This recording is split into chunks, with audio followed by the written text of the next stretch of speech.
মোদির সনদে দেশ চালিয়েছিল তারা। যে প্রেসক্রিপশন দিয়েছে সেই প্রেসক্রিপশন তারা এখানে অ্যাপ্লাই করেছে, বাস্তবায়ন করেছে। 2023 সালের 13ই আগস্ট হঠাৎ করে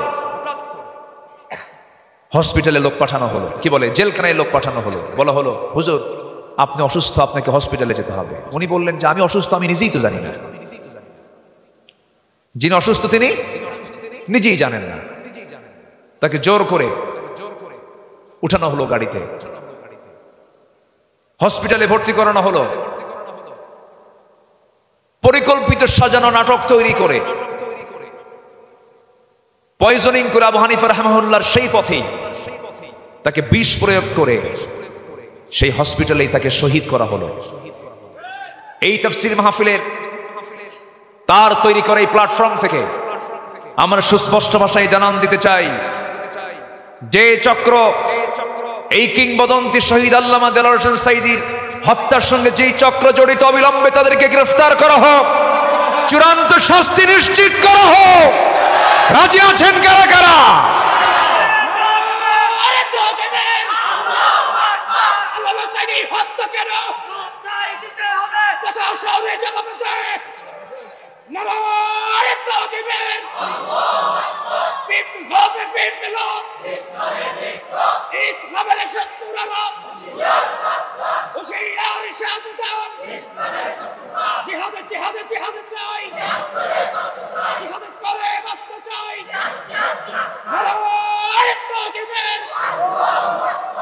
সম্মানিত ভাইয়েরা,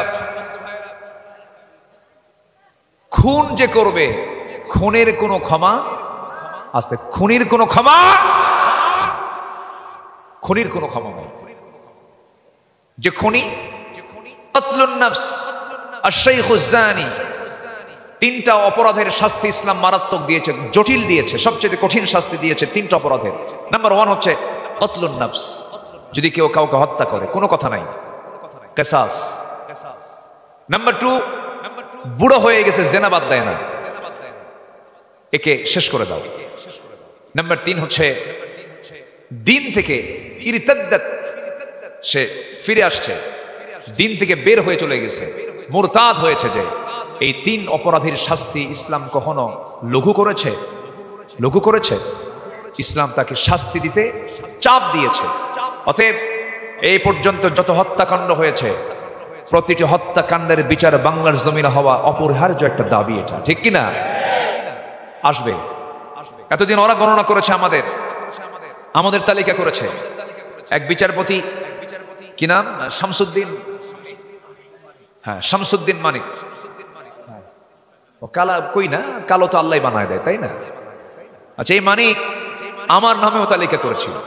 116 জন আলেমের একটা তালিকা করে বললো আমরা নাকি দেশদ্রোহী, রাষ্ট্রদ্রোহী। 2 বছরও যায় নাই, তালিকা এখন ওদের শুরু হয়ে গেছে, ঠিক কিনা?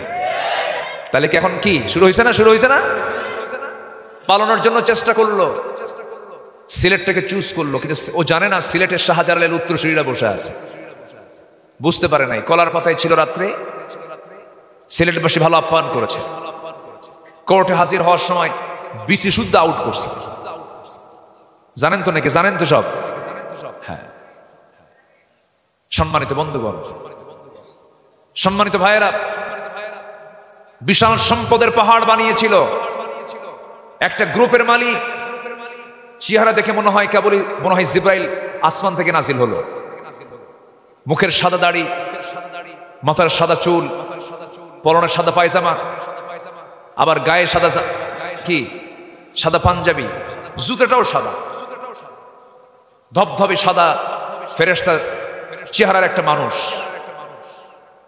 একটি গ্রুপের মালিক, হাজার হাজার কোটি টাকার মালিক সে, অথচ পালানোর জন্য রাস্তা পাচ্ছে না। শেষ পর্যন্ত নৌকায় উঠল, বন্দুকে নিয়ে রওনা দিল, নৌকার ভিড়ল না। শেষ পর্যন্ত কোস্টগার্ড ধরে ফেলেছে, বন্ধুকে আইনমন্ত্রীকে ধরে ফেলছে। স্যার চিনছি, থানায় চলে। আমি কি একা আসছি এই জায়গায়? আমি তো জামাতের সাথে এসেছি। কিসের সাথে? তাহলে তো জামাত ছাড়া উপায় নাই। কে কই যে বসে আছে, কে মাথার চুল তো কালো, মুখের দাড়ি তো নাই, লোকটা কে? কে ভালো করে দেখো, ওটাই দরবেশ। সম্মানিত ভাইয়েরা, যারা এই যুগে যুগে জুলুম করেছে আল্লাহ তাদেরকে উলঙ্গ করেছেন, ন্যাংটা করে দিয়েছেন, ঠিক কিনা? জুলুম করা যাবে না। কাফিরকে তার কুফরি শাসন টিকসই করতে পারেন আল্লাহ তাআলা, কিন্তু একজন মুসলমান কিন্তু সে যদি জালিম হয় আল্লাহ তাকে তার ক্ষমতাকে টিকসই করতে পারে না, টিকসই করেন না, আল্লাহ পাক তাকে নামায় দেন। এই জন্য আমাদের দ্বারা যেন কোনো জুলুম না হয়, সমস্ত জুলুম থেকে আল্লাহ তাআলা আমাদেরকে হেফাজত করুন। জোরে বলি আল্লাহুম্মা আমিন।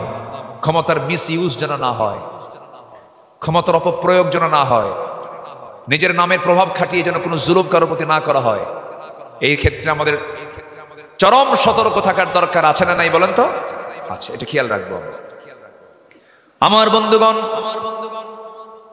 তাহলে ইসলামী রাষ্ট্রের যে কাঠামোগত দিক, জবাব হলো সূরা হজের 41 নম্বর আয়াত। সময় খুবই অল্প, এটা মাথায় রাখবো আমরা। যখন যদি কোনো ইসলামী রাষ্ট্র গঠন হয়ে যায় সেই জায়গায় 1 নম্বর বিষয় চালু হবে, আল্লাহর হক 5 ওয়াক্ত নামাজ সেখানে কায়েম হয়ে যাবে। যখন নামাজ কায়েম হবে সেই জায়গায় সুদ থাকবে না, মদের দোকান থাকবে না, জেনার কোনো লাইসেন্স থাকবে না। 5 আগস্ট আমরা বিজয় এনেছি, কিন্তু আসল বিজয় কিন্তু এখন আসে নাই। আপনি চিন্তা করে দেখুন তো, আল্লাহ বলছেন মদ হারাম। পৃথিবীর কোনো মানুষ কি কখনো মদকে হালাল করার কি চেষ্টা করলেও কি হালাল কি করতে পারবে নাকি? মদ হারাম করেছেন কিয়ামত পর্যন্ত তিনি আমার কে কে কে কে ইন্নামাল খামরু ওয়াল মাইসির ওয়াল আনসাব ওয়াল আজলাম রিজসুম মিন আমালি শাইতান ফাজতানিবু। মদ হারাম, মদ হারাম, আমার আল্লাহর হারাম করা বিষয়ে কখনো কেউ হালাল করতে চাইলে এটি কি আমরা মেনে নিতে পারি? কিন্তু আমার দেশে 53 বছর ধরে আমাদের ঘাড়ে চাপিয়ে দিয়েছে মদ খাওয়া কি কি আমার দেশে মদ কি হারাম না হালাল? বলেন হারাম না হালাল? মদের দোকান আছে না নাই? মদের ফ্যাক্টরি আছে না নাই? আবার মদের ফ্যাক্টরি উদ্বোধন করার জন্য কিছু হুজুরও আছে। হুজুর যে দোয়া করে, আল্লাহ তুমি মদের ফ্যাক্টরিতে বরকত দিয়ে দাও। বুঝেন নাই? এই যে সাতকানিয়া তো একটা তো ছিল, তো সাতকানিয়া একটা ছিল না? ইনি আমাকে এই সাতকানিয়া লোহাগাড়ায় বিগত 10টা বছর ঢুকতে দেয় নাই, আসতে দেয়নি। উনি নিজেও একজন আলেম, ভালো কিতাব বোঝেন, ভালো আলেমের সন্তান তিনি, কিন্তু আলেমদের সাথে যে আচরণটা করেছেন, আবু জেহেল হার মানবে তার চরিত্রের কাছে। আমার লোহাগাড়া না কোথায় মাহফিল ছিল, আমি 10 মিনিট কথা বলেছি, পুলিশের ফোর্স পাঠায় দিছে। পুলিশের ফোর্স পাঠায় দিয়ে বলতেছে যেখানে পাও তাকে ধরে আনো, থানায় জমা করো।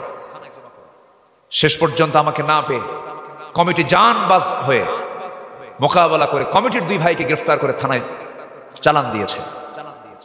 মাহফিলগুলোর বিরুদ্ধে যারা কথা বলে তারা হচ্ছে এই জামানার নতুন ফেরাউন, ঠিক কিনা? একজন আলেম কেমন করে সেকুলারকে বিশ্বাস করতে পারে? একজন আলেম কেমন করে ন্যাশনালিজমকে বিশ্বাস করতে পারে? আলেমের মধ্যে একটা জাত আছে, সেই জাতের নাম হলো ওলামায়ে সু। ওলামায়ে সু, ওলামায়ে সু, ঠিক কিনা? সম্মানিত ভাইয়েরা, সম্মানিত বন্ধুগণ, কুড়াল তো বাঁশ কাটে না, বাঁশই বাঁশ কাটে। বাঁশই বাঁশ কাটে একটা কথা আছে। কুড়াল বাঁশকে বলে বাঁশ, বাঁশ কুড়ালকে বলতেছে কুড়াল সারা জীবন তো আমারে কাটলাই, আর এত কাইটো না। তো কুড়াল বলে বাঁশে, আমি তো তোরে কাটতে চাই না, তোরই এক জাতি ভাই আমার মধ্যে ঢুইকা কাটে। এই 16 বছর আলেম নামের কিছু পরিচয়ধারী মুনাফিক চক্র 16টা বছর ধরে এই দেশেই ছিল, কিন্তু তাদের গায়ে একটা আঁচড় পর্যন্ত লাগে নাই, মামলা তো দূরে থাক, ঠিক কিনা বলেন? পট পাল্টে গেছে। চোরের মায়ের কি? চোরের মায়ের বড় গলা। জনগণ আর বোকা নাই, জনগণ সব বোঝে, জনগণ সব আঁচ করতে পারে। আগামীর দিন, আমরা আগামীর দিনকে নতুন করে সাজাতে হলে আমাদের বুদ্ধিবৃত্তিক চিন্তা চেতনার মধ্য দিয়ে সামনে এগোতে হবে। সামনের দিনকে আমরা দেখতে চাই ইসলামের দিন, সামনের দিনকে আমরা দেখতে চাই কোরআনের দিন। আমরা আগামীর দিনগুলোতে আমরা ইসলামকে কায়েম করার জন্য যেইভাবে এগুলো পরে আমরা বিজয়ী হতে পারবো সেইভাবে আমাদেরকে এগোতে হবে, সংঘবদ্ধ হতে হবে, আন্দোলন চালাতে হবে। আমাদের শেষ দেখা হলো এই দেশে কোরআনের রাজ কায়েমের সংগ্রামে ঝাঁপিয়ে পড়তে হবে। আল্লাহ কবুল করুন, আল্লাহ কবুল করুন, আল্লাহ কবুল করুন। ইসলামী রাষ্ট্রের এক নম্বর কাজ হলো, কাঠামোগত দিক হচ্ছে সেই রাষ্ট্রে কি থাকবে? নামাজ কায়েম থাকবে। কি কায়েম থাকবে বলেন? নামাজ। আমার বন্ধুগণ, নাম্বার 2 হলো আল্লাযীনা ইম্মাক্কান্নাহুম ফিল আরদি আকামুস সালাহ ওয়া আতাবুস যাকাতা ওয়া আমারু বিল মা'রুফি ওয়া নাহাউ আনিল মুনকার। নাম্বার 2 হলো যাকাতটা চালু হয়ে যাবে। যাকাত যদি আমার দেশে ব্যাংকিং হিসেবে অনুযায়ী যদি যাকাত আদায় হতো, কোনো ফকির থাকতো না, কোনো অভাব থাকতো না। আমার বন্ধুগণ, যাকাত, নামাজ যেমন ফরজ, রোজা যেমন ফরজ, যাকাত তেমনই ফরজ। বুনিয়াল ইসলাম আলা খামসিন, ইসলাম পাঁচটা বুনিয়াদের উপরে, 5টা স্তম্ভের উপরে ইসলাম প্রতিষ্ঠিত। বুনিয়াল ইসলাম আলা খামসিন। নাম্বার 1 লা ইলাহা ইল্লাল্লাহ। নাম্বার 2 হলো আকামুস সালাহ। নাম্বার 2 হলো যাকাত। নাম্বার 3 হলো যাকাত। নাম্বার 3 হলো সওম রমাদান কি হজ। নাম্বার 5 হলো সওম রমাদান। যাকাতকে আল্লাহ পাক 3 নাম্বার পিলারে রেখেছেন। নাম্বার 1 হলো কালিমা, নাম্বার 2 হলো নামাজ, নাম্বার 3 হলো যাকাত, নাম্বার 4 হলো হজ, নাম্বার 5 হলো রমজান মাসের রোজা। কিন্তু আমরা মুখস্থ করে ফেলেছি কালিমা, নামাজ, এরপরে কি? রোজা। রোজা ছিল 5 নম্বরে, নিয়ে আসছি কয় নম্বরে? বিল্ডিং টিকবে? ইঞ্জিনিয়ারিং প্ল্যান ভুল করলে বিল্ডিং টিকবে? যাকাতটা হলো 3rd পিলার অফ ইসলাম। যাকাত হচ্ছে 3 নাম্বার পিলার। যাকাত কয় নাম্বার পিলার? 3 number pillar. সেই পিলারকে আমরা নিয়ে চলে গেছি কয় নম্বরে? 5 নম্বরে। তো একটা বিল্ডিং এর মিডল পিলারকে যদি সাইডে নিয়ে যায়, সাইডের পিলারটা যদি মিডিলে নিয়ে আসে, বিল্ডিং কি ঝুঁকিপূর্ণ হবে না? ঝুঁকিপূর্ণ হয়ে যাবে। মাঝখানের কলামে রড বেশি থাকে। আল্লাহ তাআলা ইসলামকে 5টা স্তম্ভের উপরে প্রতিষ্ঠা করেছেন। এর মধ্যে মিডিল, আগের 2টা কালেমা নামাজ এবং শেষের হজ এবং রোজা সওম, এর ঠিক মাঝখানে রেখেছেন যাকাত, যা সামাজিক অর্থনৈতিক ভারসাম্যকে নিশ্চিত করে। সেই যাকাত কি আমার দেশে আছে না সুদ আছে? আস্তে কি যাকাত আছে না সুদ আছে? সুদ আছে। যাকাত থাকবে যেখানে, সেই জায়গায় সুদের জায়গা হবে না। আর সুদ যেখানে থাকবে সেখানে যাকাত থাকবে না। আমরা কি চাই সমাজে বলেন? সুদের পরিবেশ চাই না যাকাতের পরিবেশ চাই? বলেন বলেন। সমাজে যাকাত চালু হোক না সুদ চালু হোক? সুদ তো চালু দেখলামই, সুদের অবস্থা তো দেখলাম আমরা, সব তো দেখা শেষ, আমরা দেখা শেষ করেছি। আমরা সামনে দেখতে চাই নামাজ কায়েম হবে, যাকাত সমাজে আদায় হবে। জোরে বলি ইনশাআল্লাহ, আর জোরে বলি ইনশাআল্লাহ। আমার বন্ধুগণ, আল্লাহ রাব্বুল আলামিন নাম্বার 3 বলছেন আকামুস সালাতা ওয়া আতাফুস যাকাতা ওয়া আমারু বিল মা'রুফি ওয়া নাহাউ আনিল মুনকার। নাম্বার 3 হলো সৎ কাজের আদেশ দেওয়া, অসৎ কাজের বাধা দেওয়া। ইসলামী রাষ্ট্রের বৈশিষ্ট্য হলো, ইসলামী রাষ্ট্রে হারাম কাজ করা খুব জটিল হয়ে যাবে, হালাল কাজ করাটা সহজ হয়ে যাবে। আর অনিসলামী রাষ্ট্রের বৈশিষ্ট্য হলো হারাম কাজগুলো করা সহজ হয়ে যাবে, আর হারাম কাজগুলো করা খুব সহজ হয়ে যাবে অনিসলামী রাষ্ট্রে, আর ভালো কাজ করাগুলো জটিল হয়ে যাবে। ইসলামী রাষ্ট্রের অন্যতম বৈশিষ্ট্য হলো, ইসলামী রাষ্ট্রের নাগরিকগুলো অনায়াসী ভালো ভালো নেক আমলগুলো সুন্দর করে করতে পারবে, কিন্তু খারাপ কাজগুলো তার জন্য করা জটিল হয়ে যাবে। বিগত 16 বছর আকাম কুকামে যারা কাজ করেছে তাদের জন্য কোনো সমর্থন লাগে নাই, অনুমতির প্রয়োজন হয় নাই, তারা অনায়াসে করেছে। ভালো কাজগুলোকে বিগত 16 বছর তারা বাধা দিয়েছে, কম না সবচাইতে বেশি বাধা দিয়েছে। কারণ মুনাফিকদের কাজই তাই। মুনাফিকরা কি করে? ইয়া'মুরুনা বিল মুনকারি ওয়া ইয়ানহাউনা আনিল মা'রুফ। তারা কি করে? সৎ কাজের বাধা দেয়, অসৎ কাজের সমস্ত কার্যক্রমগুলো চালু করে দেয়। কিন্তু ইমানদার যারা, তারা কি করে? ওয়ালতাকুম মিনকুম উম্মাতুন ইয়াদউনা ইলাল খায়রি ওয়া ইয়া'মুরুনা বিল মা'রুফি ওয়া ইয়ানহাউনা আনিল মুনকার। আরেক জায়গায় বলছেন কুনতুম খায়রা উম্মাতিন উখরিজাত লিন-নাসি তা'মুরুনা বিল মা'রুফি ওয়া তানহাউনা 'আনিল মুনকার ওয়া তু'মিনুনা বিল্লাহ। আমার বন্ধুগণ, আল্লাহ রাব্বুল আলামিন আমাকে আপনাকে এই দায়িত্ব দিয়েছেন, শরীয়ত বিরোধী কোনো কাজ যদি তুমি সমাজে চলতে দেখো, সেই সময় তোমাকে প্রতিবাদী হয়ে সৎ কাজের আদেশ দিতে হবে, অসৎ কাজের বাধা প্রদান করতে হবে।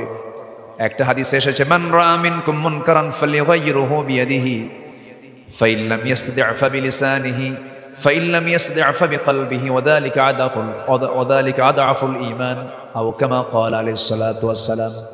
তোমাদের ভিতরে যদি কোনো ব্যক্তি শরিয়া বিরোধী, ইসলাম বিরোধী, দিন বিরোধী কোন অন্যায় কাজ যদি সংগঠিত হতে দেখে, নাম্বার 1 সে প্রতিহত করবে মুখ দিয়া নয়, অন্তর দিয়া নয়, প্রথম প্রতিবাদ করবে সে হলো কি দিয়া বলেন? হাত দিয়া। বিয়াদিহি, এটা হচ্ছে 1 নম্বর ইমানের পরিচয়। সময় এসেছে আমাদের যুবকরা, তোমার গ্রাম তুমি টার্গেট করো, কে নামাজ পড়ে আর কে নামাজ পড়ে না। এই মাইকলা কোথায়, কি করে? এটার সাউন্ড নাই তো, মনিটরের সাউন্ড বাড়ান, সাউন্ড হেরে যাচ্ছে, আপনি কি করেন? যুব সমাজ যারা আছো, তোমার গ্রামকে তুমি মাথায় নাও, তোমার গ্রামে কে নামাজ পড়ে আর কে নামাজ পড়ে না, তাদের একটা তালিকা করো, তাদের মাঝে দাওয়াতি কাজ করো। তোমার গ্রামে কোন ঘর থেকে কোন মহিলা বোরকা ছাড়া বের হচ্ছে, সেই বাড়িতে চলে যাও। সেই বাড়ির মূল গার্জিয়ানকে, মূল মুরব্বীকে বলো, দেখুন আপনার বাড়ি থেকে আপনার অমক আপত্তিকর পোশাক পরে বাইরে বের হয়, অর্ধলগ্ন পোশাক পরে বের হয়, এটা বেমানান। আমরা যুবক, আমাদের চোখের গুনাহ হয়, আমাদের কষ্ট হয়, ইমানের ক্ষতি হয়। এই গ্রামের বাসিন্দা হতে হলে বোরকা ছাড়া কোনো মহিলা বাইরে বের হতে পারবে না। তুমি তোমার গ্রাম ঠিক করো। ৬৪,০০০ গ্রামের প্রত্যেকটা যুবক যদি সচেতন হয়ে যায়, সমাজ ভালো হয়ে যাবে, গ্রাম ভালো হয়ে যাবে। কি ঠিক কিনা? ঠিক কিনা? তোমরা সজাগ থাকবে না ইনশাআল্লাহ? আল্লাহ কবুল করুন, জোরে বলি আল্লাহুম্মা আমিন, আরো জোরে আল্লাহুম্মা আমিন। তোমার গ্রামের মাতব্বর নামাজ পড়ে নাই, পরিবেশ এসেছে, এখন তাকে নামাজের দাওয়াত দাও। গিয়ে বলবে, তুমি যুবক, তুমি গিয়ে বলবে, চাচা আপনার মাতব্বরি আমরা মানি, আপনি আমাদের সবার মুরব্বী, আপনার কথা আমরা শুনবো, কিন্তু আপনি তো নামাজ পড়েন না, নামাজ পড়ুন, আপনার মাতব্বরি আমরা মানবো। এরপরেও যদি সে নামাজ না পড়ে, সে যদি আল্লাহর হক নষ্ট করে, সে যদি নামাজের মতো এত বড় অপরাধ যদি করে থাকে, শক্ত মাথায় সব যুবকরা এক জায়গায় হয়ে বলবে, আপনার মাতব্বরি আমরা মানি না। তোমাকে জেগে উঠতে হবে, তোমাকে এগিয়ে আসতে হবে। আগামীর বাংলাদেশ তোমার হাতে যাবে। অতএব একটা আদর্শ লালন করবে, তিনি হচ্ছেন মুহাম্মদ সাল্লাল্লাহু আলাইহি ওয়াসাল্লাম। সে আদর্শকে লালন করে তুমি তোমার কার্যক্রম চালিয়ে যাবে এবং নিজেকে সুন্দর করে গুছিয়ে তুলবে। নামাজ পড়তে হবে কয় ওয়াক্ত? আসতে বলবেন না, কয় ওয়াক্ত? সময় না অসময়, বুঝে নাও না বুঝে, জেনে না না জেনে, আস্তে না তাড়াতাড়ি? বলেন, আস্তে আস্তে না তাড়াতাড়ি? হ্যাঁ, সুন্দর করে নামাজটা করতে হবে। যার নামাজ যত সুন্দর হবে, তার ইমান তত সুন্দর হবে। যুবকরা, আজকের মাহফিলে তো বুড়া মানুষই নেই, দেখেন না, কই বুড়া মানুষ আছে? সবার মাথার চুল কালো, সব একদম ইয়াং টকবগে যুবকরা। এটা একটা ইতিবাচক দিক। বলি আলহামদুলিল্লাহ, জোরে বলি আলহামদুলিল্লাহ। 5 ওয়াক্ত নামাজ কি সবার পড়া হয়? 5 ওয়াক্ত নামাজ পড়বেন কারা কারা? একটু হাত তুলে দেখেন তো দেখি। জোরে বলি আল্লাহ, আরো জোরে বলি আল্লাহ। আমাদেরকে 5 ওয়াক্ত সালাত আদায় করার তৌফিক তুমি আল্লাহ দিয়া দাও। জোরে বলি আমিন, আরো জোরে আমিন, আরো জোরে আমিন। হাত নামান। আমি খুবই খুশি হয়েছি, আমি খুবই আনন্দ পাচ্ছি। আজকের মাহফিলে যুবকদের উপস্থিতি অনেক বেশি, আলহামদুলিল্লাহ। যুবকরা, চরিত্রকে সুন্দর করো, বিবাহ পূর্ব কোনো নোংরামি করবা না। কিছু কিছু যুবক আছে গার্লস স্কুলের সামনে যায় ইতিমের মতো বসে থাকে, আছে না? মনে হয় এলাকায় কেউ নাই। কি কিছু তো বলো না তোমরা? এগুলো করা যাবে না। ওয়ালা মুত্তাখিদি আখদান ওয়ালা মুত্তাখিদাতি আখদান, কোনো গোপন গোপন কোনো নোংরামি করা যাবে না। আবার কিছু কিছু পুরুষ আছে বিবাহ করার পরেও তার চরিত্র ভালো থাকে না, আছে না নাই বলেন তো? আচ্ছা, তার বউটাকে যে তার যত্ন করতে হবে এই জ্ঞানটাও তার নাই। কিছু কিছু স্বামী আছে বউটাকে পর পুরুষকে দেখাতে খুব পছন্দ করে, আছে না এরকম? আছে না? পর পুরুষকে দেখায়, হুন্ডায় উঠায়, তাও নর্মাল কোনো হুন্ডা না, কি জানি কয় ওগুলো, লেটেস্ট ভার্সন R15, যার প্যাসেঞ্জার সিট হলো 3 তলা আর ড্রাইভিং সিট হলো আন্ডারগ্রাউন্ড, ঠিক আছে না? আন্ডারগ্রাউন্ড। বউটাকে পিছনের সিটে উঠায়, অর্ধলগ্ন করে, লাল শাড়ি পরায়া, লাল লিপস্টিক লাগায়, চুলটা ছেড়ে দিয়া দিল একখান টান। টান দেওয়ার সময় আবার চিন্তা করে যে হুন্ডারটা আওয়াজ কম, যেদিক দিয়ে ধোঁয়া বের হয় সেই ধোঁয়া যে পাইপটা, ওই পাইপটা খুলে নেয়। এবার পাইপ খোলার সঙ্গে সঙ্গে তো হুন্ডার আওয়াজ নেয়, এবার হয়ে গেছে হেলিকপ্টার। কি হয়েছে? হেলিকপ্টার। জাতিকে দেখালো। সন্ধ্যার আগ দিয়ে সমুদ্রের বিচের সামনে পাশে গিয়ে দাঁড়ালো, সি বিচের পাশে গিয়ে ছবি একখান তুলে 16 কি আইফোন প্রো ম্যাক্স ছবি একখান তুলে ফেসবুকে পোস্ট করে লিখলো, প্রিয় বন্ধুরা আসুন আমার বউটাকে সবাই মিলে জামাতের সাথে দেখি। জোরে কোন নাউজুবিল্লাহ, জোরে বলুন নাউজুবিল্লাহ। এই সমস্ত নোংরা মনের কিছু, নোংরা হৃদয়ের কিছু মানুষ আছে না নাই বলেন তো? আচ্ছা, এগুলো করা যাবে না। চরিত্রকে সুন্দর করতে হবে, চোখের হেফাজত করতে হবে, কথাকে সুন্দর করতে হবে, আমানতের খেয়ানত করা যাবে না, ওয়াদাকে ঠিক রাখতে হবে, নামাজের ব্যাপারে খুব যত্নশীল হতে হবে। যার ফজর এবং এশার নামাজ যার জামাতে হয়, গোটা রাত আল্লাহ পাক তাকে কিয়ামুল লাইলের সমান সব তার আমলনামায় দিয়ে দেন। আল্লাহ রাব্বুল আলামিন কি সুন্দর একটা প্যাকেজ কথা বলে দিয়েছেন। ভালো হওয়ার জন্য তো বেশি কথা লাগে না। আল্লাহ রাব্বুল আলামিন কত সুন্দর করে বললেন, ক্বাদ আফলাহাল মুমিনুনা আল্লাযীনা হুম ফী সালাতিহিম খাশিউন ওয়াল্লাযীনা হুম আনিল লাগবি মুরিদুন ওয়াল্লাযীনা হুম লিয-যাকাতি ফাঈলুন ওয়াল্লাযীনা হুম লিফুরুজিহিম হাফিযুন إلا على أزواجهم أو ما ملكت أيمانهم فإنهم غير ملومين فمن ابتغى وراء ذلك فأولئك هم العادون والذين هم لأماناتهم وعهدهم راعون والذين هم على صلواتهم يحافظون أولئك هم الوارثون الذين يرثون الفردوس هم فيها خالدون জোরে বলুন আল্লাহু আকবার। 7টা কাজ তুমি রেডি করে যাও, যুবকরা জান্নাত পেয়ে যাবে।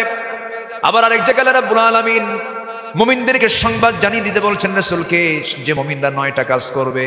আত-তাইবুনাল আবিদুনাল হামিদুনাস সাইহুনার রাকিউনাস সাজিদুন আল-আমিরুনা বিল মা'রুফি ওয়ান নাহুনা আনিল মুনকার ওয়াল হাফিযুনা লিহুদুদিল্লাহ ওয়া বাশশিরিল মুমিনিন। জোরে আরো জোরে আল্লাহু আকবার। আল্লাহ তাআলা আমাদের সবাইকে এই সমস্ত গুণগুলো অর্জন করার তৌফিক দান করুন। জোরে বলি আমিন, আরো জোরে আমিন, আরো জোরে আমিন।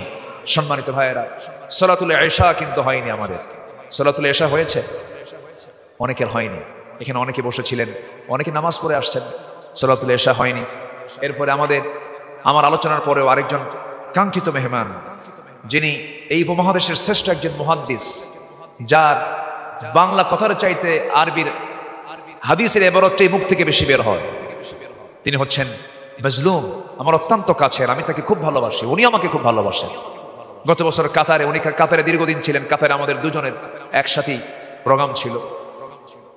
মুফতি কাজী ইব্রাহিম উস্তাজুল আসাতিজা, তিনি তার বয়ান রাখবেন, তার কথা সবাই শুনবেন। সম্মানিত হাজিরিন, সম্মানিত ভাই সব, এই পৃথিবীতে 2 শতাধিক রাষ্ট্র আছে। এর মধ্যে 56টি মুসলিম রাষ্ট্র গোটা পৃথিবীতে এখন, এবং এর ভিতরে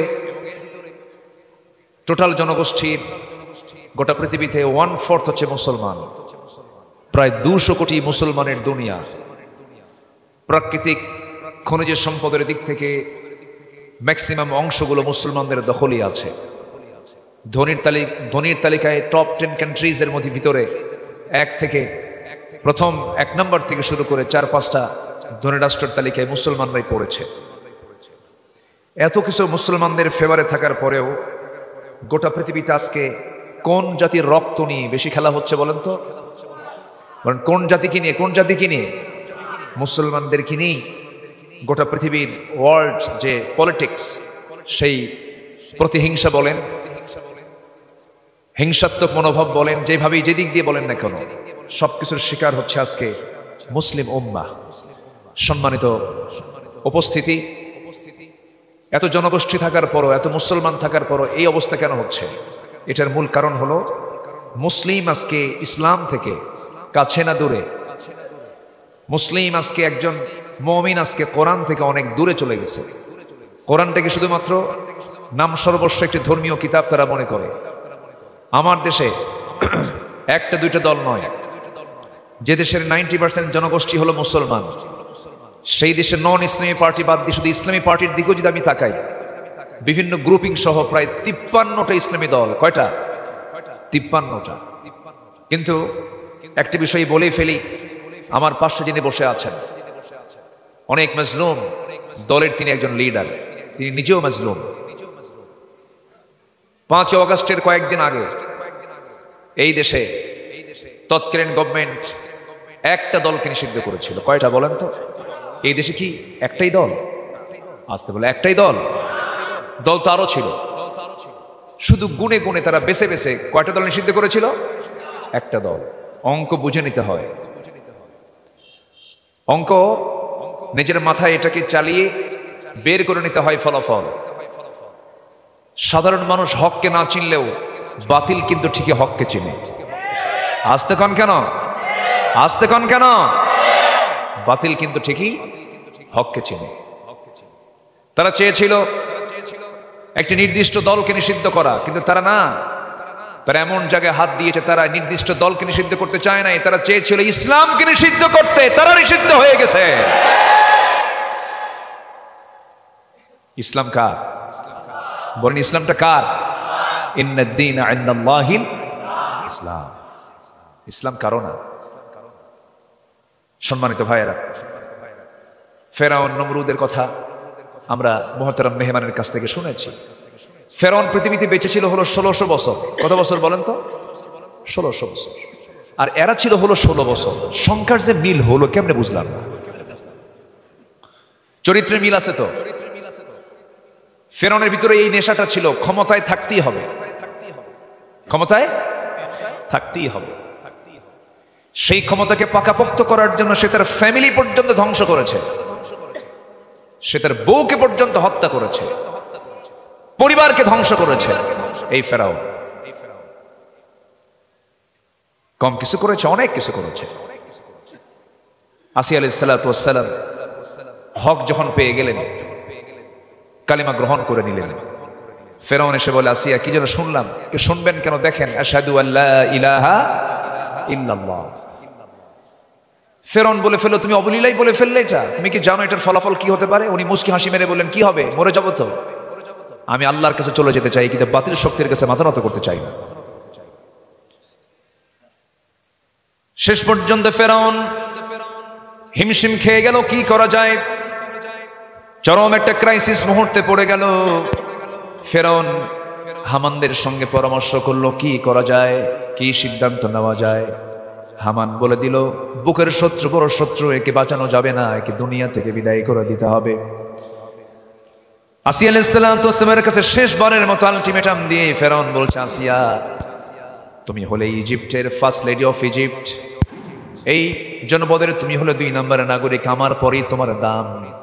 তুমি এত বড় একটা সম্মানজনক অবস্থান থেকে তুমি কোন দিকে যাচ্ছ? সঙ্গে সঙ্গে আসিয়া বলছেন, স্বামী আমার, আপনি আমাকে যতই বোঝানোর চেষ্টা করবেন না কেন, আপনি আমাকে ফেরাতে পারবেন না, কারণ আমি আমার রবের সন্ধান খুঁজে পেয়েছি। আমি আমার রবের কাছে সন্তুষ্ট চিত্ততা নিয়ে ফিরে যেতে চাই। আমার প্রতি অত্যাচার যত বাড়বে আমার ঈমান তত মজবুত হয়ে যাবে। শেষ পর্যন্ত জল্লাদকে রেডি করা হলো। জল্লাদ প্রস্তুতি নিয়ে ফেললো। তার কপালে করাত যখন সামনে প্রস্তুত করা হলো, শেষবারের মতো বলা হলো, আসিয়া এখনো সময় আছে, তুমি কি করবে বলো। সংসার গেল, পরিবার গেল, সব মান সম্মান ডুবে যাচ্ছে। আসিয়া এখনো তোমার কি? এখনো তুমি চিন্তা করে দেখো, জীবনটাও কিন্তু চলে যাচ্ছে।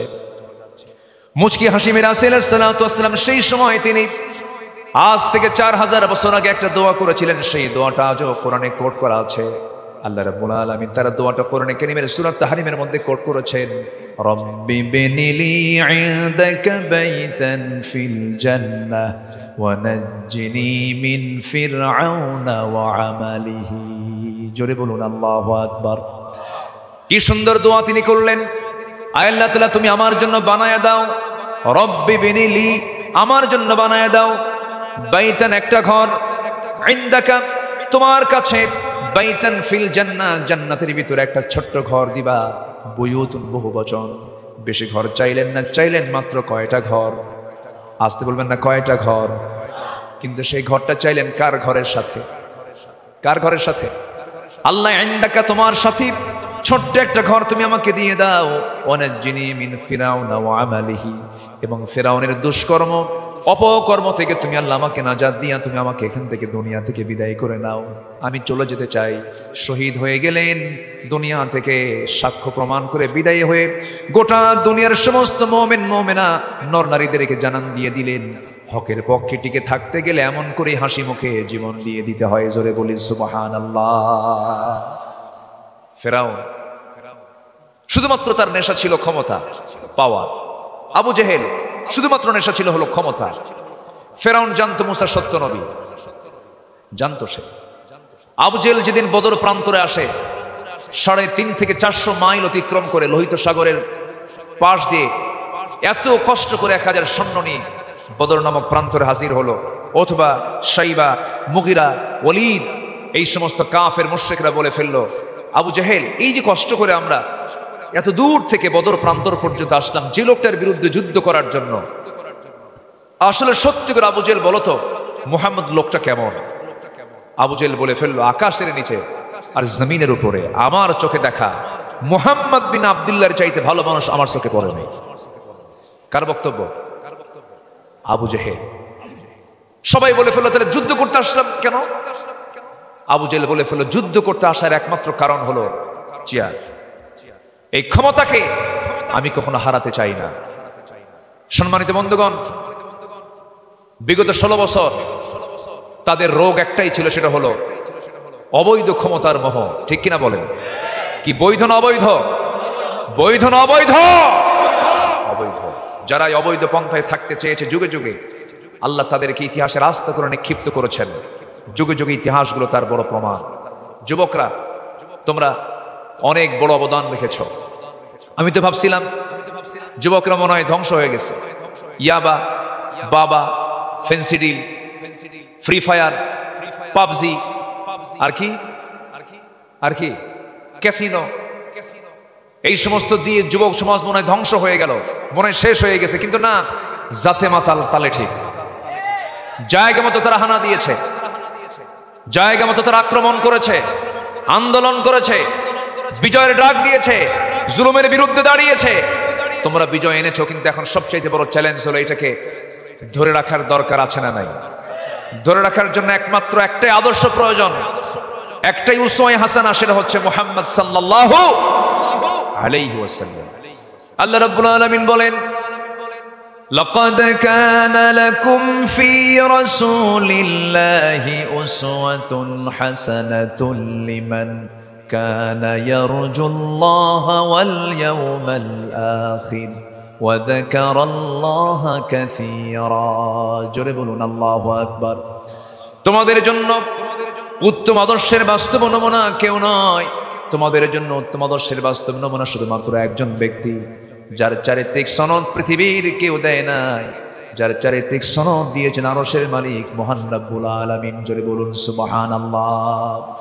ওয়া ইন্নাকা লাআলা খুলুকিন আযীম। জোরে বলুন আল্লাহু আকবার। সেই নবীর চরিত্রের দিকে ফিরে আসো, সেই নবীর সিরাতকে ধরো, সেই নবীর আদর্শকে লালন করো, সেই নেতৃত্বকে তোমরা ধরে ফেলো। তোমাদেরকে মোকাবেলা করতে পারবে এমন কোন অপশক্তি তোমার সামনে দাঁড়াতে পারবে না। একটা সত্য আদর্শিক শক্তির সঙ্গে পৃথিবীর কোন অবৈধ শক্তি টিকতে পারে না। তার বড় প্রমাণ হয়ে গেছে গত 5 অগাস্ট। ঠিক কিনা? ঠিক কিনা? আল্লাহ আছেন না নাই? আল্লাহ আছেন না নাই? প্রায় প্রায় কানে আসতো, ও মরা ছাড়া উপায় নাই, ও মরা ছাড়া উপায় নাই। কিন্তু উপায় কি ছিল না? উপায় কি বের হয় নাই? সে উপায় বের করে দিয়েছেন কে? আসতে বল, কে উপায় বের করে দিয়েছেন? এটা এমনি এমনি আসে নাই। বহু শহীদের রক্ত ঝরেছে, বহু মাজলুমের চোখের পানিতে বালিশ ভিজেছে, বহু মাজলুমের গোটা রাত সেই জেলখানার তাহাজ্জুদের নামাজে জায়নামাজ ভিজে গেছে। আপনি এই পুরস্কার আসে নাই। সম্মানিত বন্ধুগণ, সম্মানিত ভাইয়েরা, আমার জীবনের প্রথম হজ হয়েছিল 2009 সাল। 2009 সালে আমার প্রথম হজের সফর। সেই প্রথম হজের সফরে আমি একজনকে পেয়েছিলাম, তিনি হচ্ছেন শহীদ আল্লামা দেলাওয়ার হোসেন সাইদ রাহিমাহুল্লাহকে। তার জীবনের ছিল হলো ওটা শেষ হজের সফর। উনি গ্রেফতার হয়েছেন 2010 সালের 30 জুন। তো প্রথম সে হজের সফরে ওনাকে প্রশ্ন করা হলো, হুজুর দেশে মামলা তৈরি হচ্ছে, মামলা প্রস্তুত হচ্ছে, আপনি দেশে গেলেই গ্রেফতার হবেন। আমার মনে হয়, আমাদের মনে হয় আপনার এই দেশেই থাকা উচিত, আপনি এখানে নাগরিকত্ব পাবেন, আপনি দেশেই থেকে যান।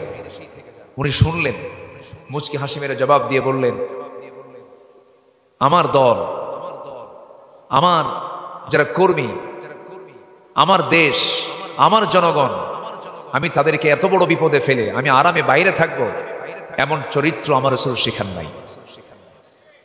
আমি দেশে ফিরবো, প্রয়োজনে জেল খাটবো, ফাঁসির মঞ্চে ঝুলবো, কিন্তু পালাবো না। আলেমরা পালায়।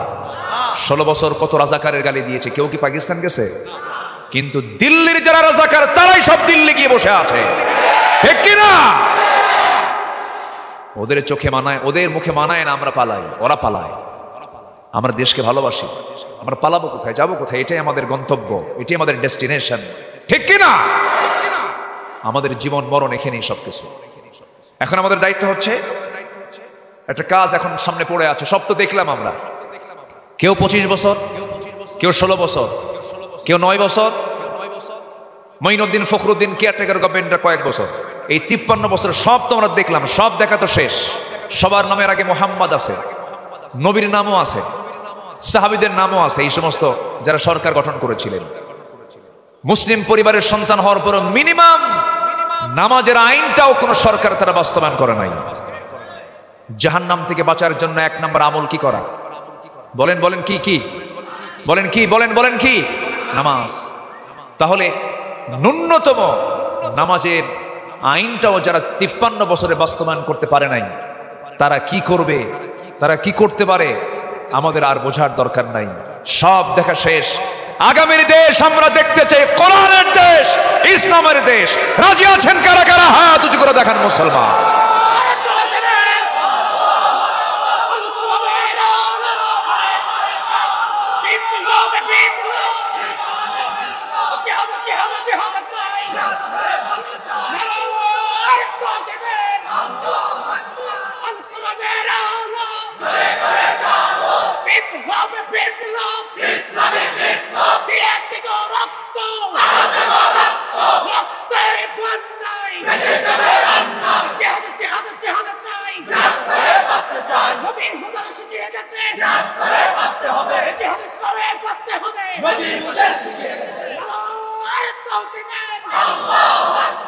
আল্লাহ কবুল করুন, জোরে বলে আমিন, আরো জোরে আমিন। সম্মানিত ভাইয়েরা, আমার সাবজেক্ট হলো ইসলামী রাষ্ট্রের কাঠামো এবং বৈশিষ্ট্য। ইসলামী রাষ্ট্রের যতগুলো কাঠামো আছে এর মধ্যে 1 নম্বর হলো ইসলামী রাষ্ট্রের 1 নম্বর যে দিক, সেটা হলো সেই রাষ্ট্রে থাকতে হবে সবার আগে যে আইনটি পাশ থাকতে হবে, সেটা হচ্ছে 5 ওয়াক্ত নামাজ। কয় ওয়াক্ত নামাজ? আমার দেশে এখন নামাজি বেশি না বেনামাজি বেশি? বলুন, নামাজি বেশি না বেনামাজি বেশি? বেনামাজি বেশি। মাত্র 5% মুসলমান নামাজ পড়ে, আর 95% মুসলমানের নামাজের খবরই নাই। এই চিত্র হতো না আমার দেশে, যদি নামাজ কায়েম থাকতো 95% নামাজি মুসলমান হতো, মুসলমান নামাজি হতো যদি নামাজ কায়েম থাকতো। সূরাতুল হজ আয়াত নাম্বার 41। ইসলামী রাষ্ট্রের বৈশিষ্ট্য কি হবে আল্লাহ তাআলা এই আয়াতের মধ্যে সংক্ষিপ্ত একটা ধারণা আল্লাহ পাক নিজেই দিয়ে দিয়েছেন। ইসলামী রাষ্ট্রের জন্য 4টা দফা দরকার। কয়টা দফা বলেন তো? আল্লাহ কয় দফা দিয়েছেন?